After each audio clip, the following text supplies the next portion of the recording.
What is going on today, guys? Welcome back to another episode of Fix It Garage. Today, we're going to start working on the Volkswagen again.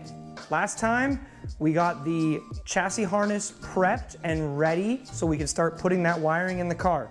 Well, today, we're gonna be doing something different. We're gonna be pulling all of the old wiring out of the car and possibly start feeding some of the new wires into the car. None of it will be loomed yet, but we can start setting it and getting its location figured out and start figuring out length of the wire. So that's gonna be a good starting point for the making my own chassis harness. First thing we need to do is we need to get the Subaru out of here. It's taking up some space because we actually need to lower this thing back down onto the ground and pull the front end over to the side because all the wiring is on the driver's side of the car. And right now there's not a whole lot of room between the car and the shelving units. So we need to make some more room so I can go ahead and work on the wiring on this car. So let's get this Subaru out of here and then we can start working on the Volkswagen.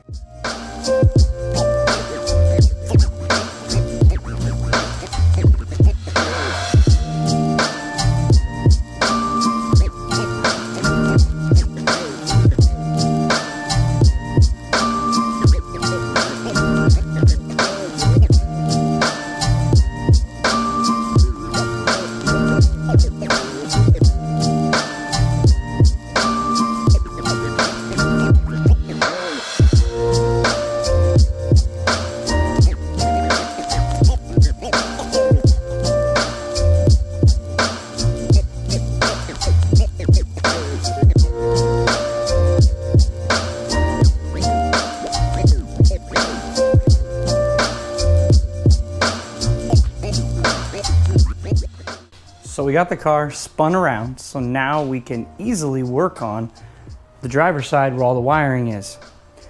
Now you saw how I started using a floor jack to spin it around. Well, I realized this wasn't a good idea.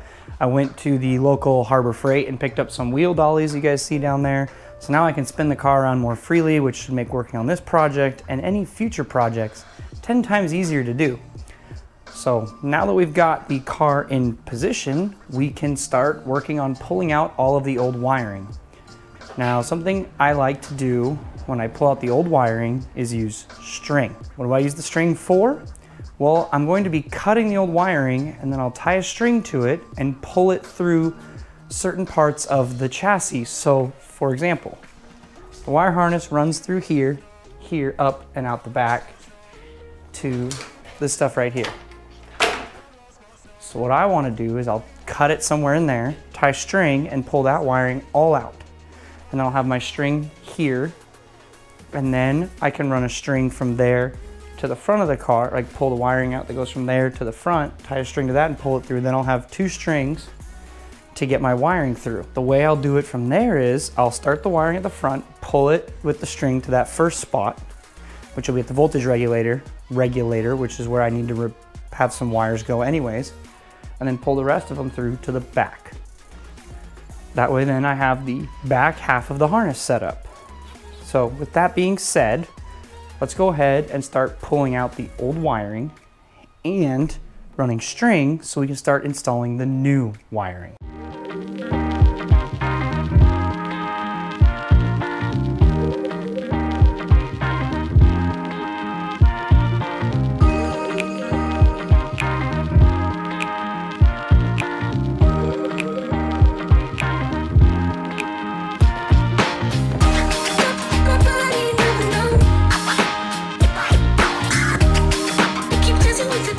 There's a lot of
Here's a quick look under the hood. There's no more lighting wiring here. All you have is the radio wires, which are going to be used to hook up a new the radio up when this is all done. And then you have a string here, and then there's like some door switch and antenna wires right there. Don't really know how much of that I'm going to need, but we have it all there for now at least. But that is all the wiring from this car removed. It doesn't look much different, but having all the wiring out from here makes a big difference for me, because now I've got all this room to start planning and installing the new wire harness. All right, guys, so we've got the wiring out of the front of the car. You saw me do a bunch of removing of wires, and I pulled the radio and all that stuff out. Now it's time to work on the middle of the car. We're going to attach some string so we can pull the harness through here on the car and get to the voltage regulator back here. So let's go ahead and let's start that right now.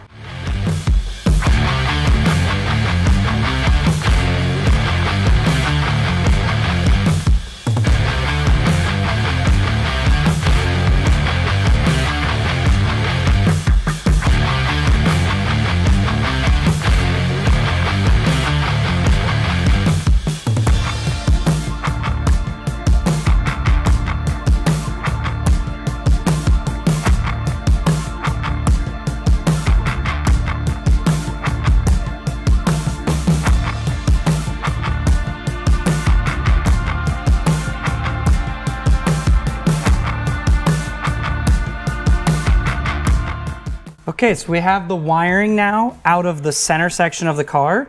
Here is our routing string, is what I'm going to call it.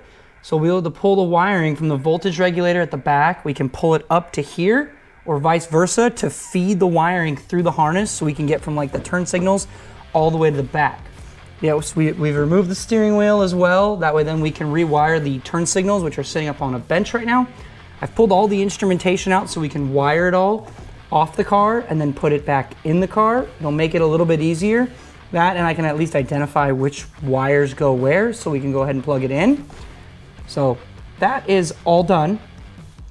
Wiring is now pulled out of the middle. So now we're gonna work on pulling it out of the back. So we're gonna move the camera inside. I can show you me pulling the string from the voltage regulator to the back of the car, and then we'll get the rest of the wiring out of the car.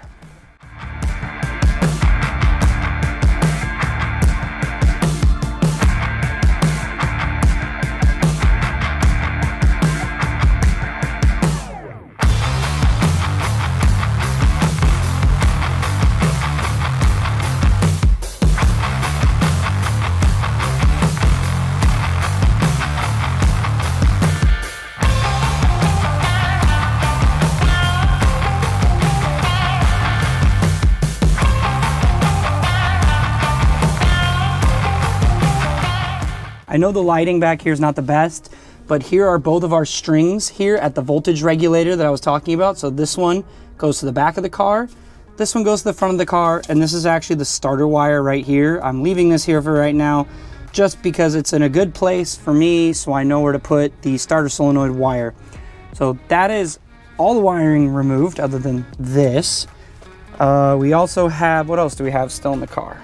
We also still have the ground wire and the power wire for the battery. Now we're gonna have to end up redoing these as well, but they are still in the car right here. So those are here, not a big deal. We can leave those in for right now. We probably are gonna do a new ground, new positive, and we're probably gonna be relocating the battery from here to over here, just because there's a big hole in the floor here, and I don't really want the battery falling out. So we're probably gonna put it over there, so hopefully the battery doesn't fall out. So here we are at the back of the car, and here's again our final string. This is the wiring that's going to be pulled through here and into the engine bay area for the tail lights and the oil pressure sensor and anything else we need to run to the back.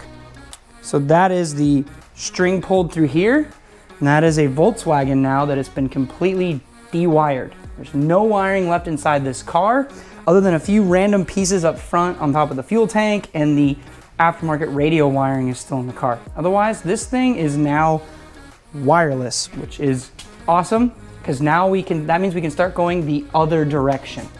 We have all the wiring out of the car, and that means one thing. It is time to start wiring up our American Auto Wire harness to start routing the wires into the car. But we're gonna stop for today. Next episode, we start rewiring this car and we start going back the other direction with it. So stay tuned for that, guys. As always, if you like what you saw, don't forget to smash that like button. Leave some comments down below. Don't forget to subscribe and hit that notification bell so you guys don't miss any future Fix It Garage videos, especially with this project. If you guys don't know how we got to this point, be sure to check out the Bugaroo playlist for our Subaru Beetle. It's coming along fairly well. Once we get the wiring done, then we just got the fuel and the cooling system, and then we take a lot of it apart to do a little bit of work in the rear and do a little bit of painting, and then it's all going back together for final assembly, and hopefully it's gonna start up after that. But thank you guys all for watching, and I will see you guys in the next one.